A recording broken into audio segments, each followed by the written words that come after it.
Break બાદ આપનું સ્વાગત છે। સમાચારમાં આગળ વધીએ તો શિયાળાની ઋતુમાં લીલા શાકભાજી આવતા હોય છે અને લોકો પાલક, મેથી, વટાણા, રીંગણા, લીલી તુવેર જેવા શાકભાજી ખાવાનું પસંદ કરતા હોય છે। ત્યારે શિયાળાની સિઝનના શાકભાજી 40 થી 60 રૂપિયા પ્રતિ કિલો વેચાઈ રહ્યા છે, જ્યારે સિઝન વગરના શાકભાજીના ભાવ આસમાને પહોંચ્યા છે। સિઝન વગરના શાકભાજી 100 થી 140 રૂપિયા પ્રતિ કિલો વેચાઈ રહ્યા છે।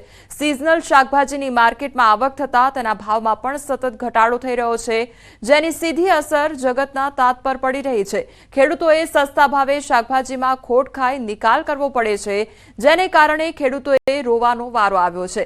શાકભાજીના વેપારીનું પણ કહેવું છે કે શાકભાજીના ભાવ ઘટવાના કારણે ખેડૂતોને કશું જ મળતું નથી। પાક પકાવ્યો છે તેમાં પણ મંદી આવી ગઈ છે। सीजन वगरना छे मूंगा छे ने सीजन वाला जे सस्ता छे। सीजन वाला में कोबी फुलावर जे 40 रुपया 30 रुपया फुलावर कोबी छे, गाजर 30 रुपया 20 रुपया छे, वटाणा 60 रुपया, तुवेर 60 रुपये, રીંગણ ભટ્ટા 40 રૂપિયે, રવૈયા 40 રૂપિયે, એ બધું સસ્તું છે। અત્યારે ખેડૂતોને કશું મળતું નથી। અત્યારે બચારા ખેડૂતો રોવે જ છે। અત્યારે પકાવ્યો છે, પાક પકાવ્યો છે, પણ એ બહુ મંદી પડી ગઈ છે। વલસાડ પોલીસે એક બે નહીં પરંતુ બસ ભરીને દારૂડિયાઓને પકડ્યા છે। સંઘ પ્રદેશ દમણમાં 31ના નામે દારૂ ઢીંચીને ગુજરાતમાં પ્રવેશનારા 250 થી વધુ નબીરાઓ ઝડપાયા છે। દમણ અને દાદરાનગર હવેલીની હદ પર મોટી સંખ્યામાં પોલીસ કાફલો ખડકી દેવામાં આવ્યો હતો। ગુજરાત પોલીસ જાણ જોઈને દમણના ટુરિસ્ટોને ટાર્ગેટ કરે છે અને આ લોકોને રાત્રે પકડીને રાત્રે અમને પકડીને જેલોમાં બંધ કરી દેતી હોય છે। તો આ હેરાનગતિ ઘણા વર્ષોથી થઈ રહી છે, જેના લીધે અમારા ટુરિઝમને અને અમારા વેપારીઓને નુકસાન થઈ રહ્યું છે। હવે હું એ પણ કહેવા માંગુ છું કે ગુજરાતની પોલીસ અને વલસાડ પોલીસને કે ભાઈઓ, તમે જો ડ્રાઈવર પીધેલો હોય તો જ આવી કામગીરી કરો। એક દિવસમાં 4 જિલ્લામાંથી 385 થી વધુ નબીરા પીધેલી હાલતમાં ઝડપાયા છે, જેમાં વલસાડમાં 250 નબીરા પીધેલી હાલતમાં ઝડપાયા, તો મોરબીમાં 70 નબીરા ઝડપાયા અને સુરેન્દ્રનગરમાંથી 17 અને અરવલ્લીમાંથી 48 નબીરા પીધેલી હાલતમાં ઝડપાયા હતા।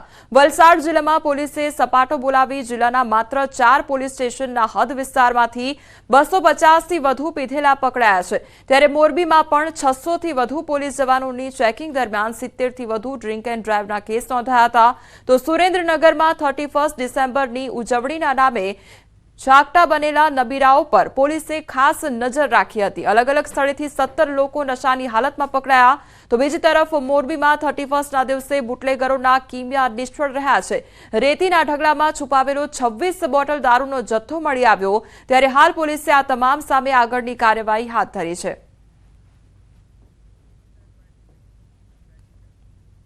આ તરફ ઊંઝા એપીએમસીના પૂર્વ ચેરમેનને સરાહનીય પ્રયાસ કરવામાં આવ્યો છે અને 2 વ્હીલર પર ફ્રીમાં સેફટી ગાર્ડ લગાવી આપવામાં આવ્યા, ત્યારે મોટી સંખ્યામાં ઊંઝાની જનતાએ સેવાનો લાભ લીધો હતો અને ફ્રીમાં સેફટી ગાર્ડ લગાવવા લોકોની લાંબી લાઈન લાગી હતી। સમય પહેલા જ 1000 જેટલા સેફટી ગાર્ડનો જથ્થો પૂર્ણ થઈ ગયો હતો અને ઉત્તરાયણમાં લોકોને દોરીની ઈજાથી બચાવવાનો પ્રયાસ હાથ ધરવામાં આવ્યો છે। ઉત્તરાયણમાં કપાયેલા પતંગની દોરીથી બાઇક ચાલક કે સ્કૂટર ચાલકનો જીવ ન થાય, એને નુકસાન ન થાય, એને કોઈ ઘા ન થાય, એટલા માટે સેફટી ગાર્ડ લગાવવાનો આજે પ્રોગ્રામ રાખ્યો હતો। આનાથી કોઈ પણનો જીવ જતો અટકે અને ક્યાંક કોઈ પુણ્યનું કામ થાય, એ આશયથી આ પ્રોગ્રામ રાખેલો હતો। જગતજનની માં અંબાના મંદિરમાં નવા વર્ષે ભક્તોની ભારે ભીડ ઉમટી છે અને આજે 2025ના નવા વર્ષના પ્રારંભે વહેલી સવારથી જ અંબાજી મંદિરમાં ભક્તોનું ઘોડાપુર ઉમટ્યું છે। નવા વર્ષની મંગળા આરતીમાં પણ ભક્તો મોટી સંખ્યામાં જોવા મળ્યા। મંદિર પરિસરમાં લોકો કતારોમાં લાગ્યા છે અને માતાજીના ચાચર ચોકમાં ગરબાનો પણ શ્રદ્ધાળુઓએ આનંદ માણ્યો છે। ભક્તોએ પોતાના અને પરિવાર માટે તો દેશની સુખાકારી માટે માતાજીને પ્રાર્થના કરી છે। કોંગ્રેસ નેતા હેમાંગ રાવલે પણ માતાજીના ચરણોમાં શીશ ઝુકાવ્યું છે।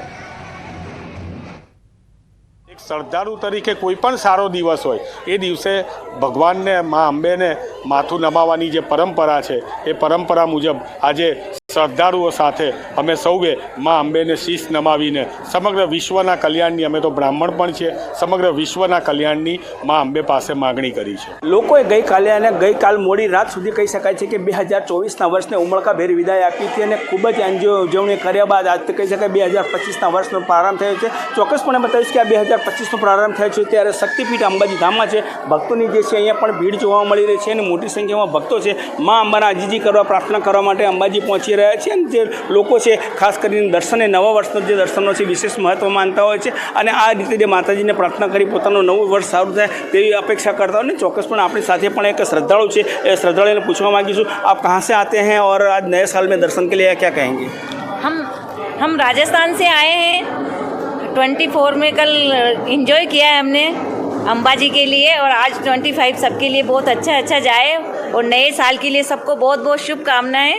हमें बहुत अच्छा लगा नया साल देख के और सबके लिए भगवान अंबाजी में बहुत व्यवस्था भी है अच्छे से और बहुत अच्छी व्यवस्था है और हमने दर्शन भी बहुत अच्छा से किया है. બિલકુલ જે રીતે શ્રદ્ધાળુ જણાવી રહ્યા છે કે અમારું વર્ષ સારું જાય, અમારું જ નહીં પણ તમામ લોકો માટે નવું વર્ષ સારું જાય તેવી અપેક્ષા મા અંબાના ચરણોમાં કરી રહ્યા છે. મહેન્દ્ર અગ્રવાલ, ન્યૂઝ 18 ગુજરાતી, અંબાજી. નવા વર્ષના પ્રથમ દિવસે સોમનાથ દાદાના દર્શને હજારો લોકો આવી રહ્યા છે. આજથી શરૂ થતું વર્ષ તમામ માટે સુખાકારી વીતે તેમ લોકો પ્રાર્થના કરી રહ્યા છે. હર હર મહાદેવના નાદ સાથે મંદિર પરિસર ગુંજી રહ્યો છે. દેશ વિદેશમાંથી આવનાર શ્રદ્ધાળુ સોમનાથ મહાદેવને શીશ નમાવી પ્રાતઃ આરતીના દર્શન કરી ધન્યતા અનુભવી રહ્યા છે. बहुत अच्छे दर्शन हुए, पूरा स्टाफ, पूरा सब कुछ प्रॉपर है, लाइन से सब चल रहे हैं, 10 मिनट के अंदर अंदर दर्शन हो रहे हैं. बाबा के दर्शन प्राप्त करने का अवसर मिला और बहुत ही पवित्र माहौल है यहाँ और आज के दिन दर्शन करना एक मेरे लिए बहुत बड़ा सौभाग्य है. उत्तर प्रदेश जौनपुर जिले से आया हूँ. भगवान से मैंने प्रार्थना यह किया कि नया साल हमारा अच्छा हो, सबके लिए अच्छा हो. भगवान हम लोगों को अच्छी सद्बुद्धि दें, आने वाले दिन जितने भी हों अच्छी बीते.